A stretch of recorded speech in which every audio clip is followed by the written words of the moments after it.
حضور صلی اللہ علیہ وسلم بچپن ہی سے پاک دامنی اور عام بچوں سے الگ زندگی گزار رہے تھے. بچپن ہی سے ان کے پاس شرم و حیا کا مادہ تھا. ایک بچپن کا واقعہ حضور صلی اللہ علیہ وسلم کا یہ ہے کہ 6-7 سال کی عمر میں مکے کی دیوار گری ہوئی تھی, اس کی تعمیر ہو رہی تھی. قریش کے لوگ مکے کی دیوار کی تعمیر کر رہے تھے. تو اس وقت سارے بچے اپنے تہبند اور کپڑے کھول کر سر پر رکھ اس پر پتھر لے کر پتھر ڈھو کر لے جا رہے تھے. تو حضور صلی اللہ علیہ وسلم ایسے کر رہے تھے تو ابو طالب نے کہا کہ بچہ ہے, پتھر سر پر رکھنے سے چھپ جاتا ہے, اس وجہ سے تہبند کھول کر سر پر رکھ لے بولتے. حضور صلی اللہ علیہ وسلم تہبند کھول دیے, یعنی لنگی کھول دیے. لنگی کھولنے کے ساتھ حضور صلی اللہ علیہ وسلم اتنے حیادار اتنے شرمیلے تھے کہ حضور صلی اللہ علیہ وسلم کو غشی آ گئی اور بے ہوش ہو کر گر پڑے. یہ حضور صلی اللہ علیہ وسلم بچپن کے واقعات میں سے ایک میں واقعہ ہے. اسی طرح سے حضور صلی اللہ علیہ وسلم کے ساتھ دادا کا انتقال ہونے کے بعد ابو طالب کے پاس تھے جو حضور صلی اللہ علیہ وسلم کے چچا تھے, جو بہت پیار اپنے بچوں کے ساتھ پیار محبت سے پالتے تھے. 12 سال کی عمر میں حضرت ابو طالب کے ساتھ شام کے سفر جانا پڑا. تجارت کے سلسلے میں شام کا سفر کرے. شام کے سفر میں مخصوص واقعہ حضور صلی اللہ علیہ وسلم کے ساتھ پیش آیا کہ حضور صلی اللہ علیہ وسلم جا رہے تھے تو پیچھے آنے والے جو قافلے کے اور لوگ تھے انہوں نے دیکھ کر کہا کہ حضور صلی اللہ علیہ وسلم آگے بڑھ رہے تھے تو اوپر سے ابر ان کو سامنے دے رہا تھا اور آزو بازو کے درخت حضور صلی اللہ علیہ وسلم کو سجدہ کر رہے تھے, جھک کر سلام کر رہے تھے. یہ قافلے والوں نے دیکھا. اس کے بعد حضور صلی اللہ علیہ وسلم نے سفر تجارت کے سلسلے میں شام کے سفر میں بصرہ پہنچے. بصرہ میں ایک عیسائی پادری تھا جو حضور صلی اللہ علیہ وسلم کو دیکھ کر پہچان لیا کہ جو لڑکا جو ہے اس کی تمام آثار اور یہ دور میں ایسا ہے کہ آخری نبی آنے والا ہے. اس طرح سے اس لڑکے میں آخری نبی کے تمام نشانے پائے جاتے ہیں. اس لڑکے کو آپ خاص نگہداشت کریں. ابو طالب کو اس عیسائی نے بتایا. اس کے بعد دوسرا سے اسی طرح سے تجارت کرتے رہے ایمانداری کے ساتھ اور صداقت کے ساتھ. دوسرا وسلم کی تجارت کا انداز اس طرح کا تھا کہ دوسرا وسلم کوئی بھی مال سیل کرنے کے لیے رکھتے تو پہلے اس کی خامی کو, اس کے اندر جو کمی ہے اس کو دکھاتے ہیں, اس کے بعد اس کا ریٹ متعین کرتے, اس کا ریٹ فکس کرتے تھے کہ اس کے اندر یہ خرابی ہے, اس کا ریٹ یہ ہے, یہ چیز اچھی ہے, اس کا ریٹ اس کا ریٹ زیادہ ہے. اس طرح سے تجارت کرتے تھے.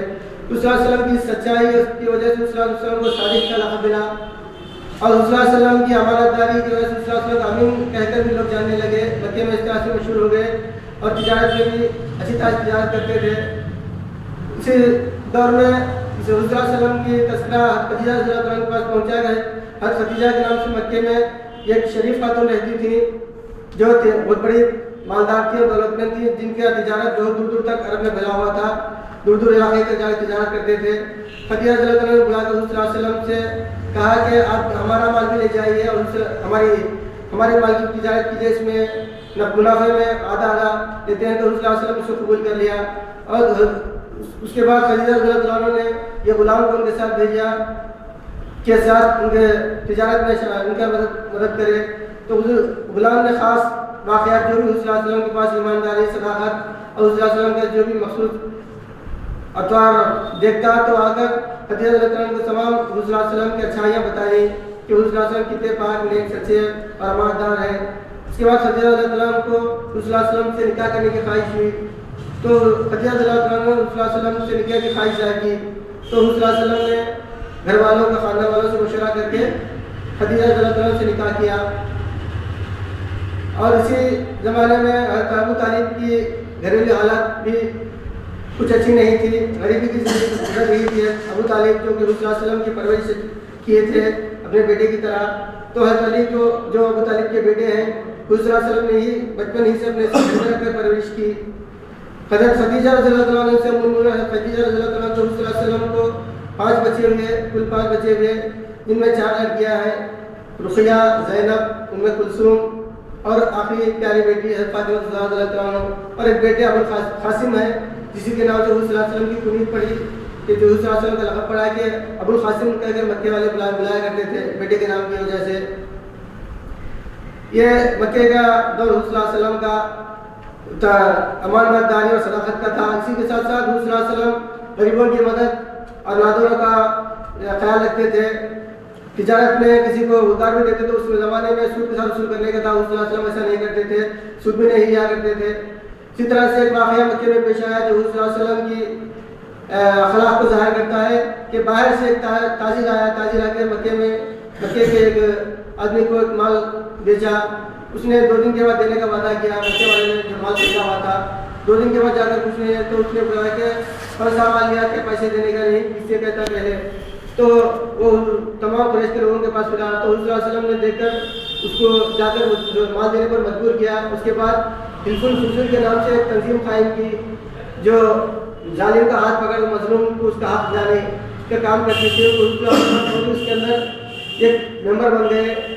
بعد میں حضور صلی اللہ علیہ وسلم کے مدینے کے دور میں وہ واقعہ یاد کر کہتے تھے کہ آج بھی کوئی ایسی تنظیم بناتا ہے تو میں آج بھی اس کا ممبر بننے کے لیے تیار ہوں۔ یعنی حضور صلی اللہ علیہ وسلم یہ نہیں کہے کہ میں اس کو تنظیم کا یہ کروں گا، آلریڈی مدینے میں وہ تنظیم حکومت قائم ہو گئی تھی، پھر بھی ایسے مظلوم کا ہاتھ تھامنے، مظلوم کا ہاتھ پکڑنے کی، ظالم کو روکنے کی تنظیم بنانے کے معاملے میں حضور صلی اللہ علیہ وسلم خدمت کی خلق کے معاملے حضور صلی اللہ علیہ وسلم نبی بننے سے پہلے جوانی سے ہی بہت انٹرسٹ رکھتے تھے۔ اسی طرح حضور صلی اللہ علیہ وسلم کے یہ تھے حضور صلی اللہ علیہ وسلم کے اور بہت سے واقعات ہیں، میں چند واقعات آپ کے سامنے پیش کرتے ہوئے اپنی جا لینے کی کوشش کرتا ہوں۔ الحمد للہ رب العالمین۔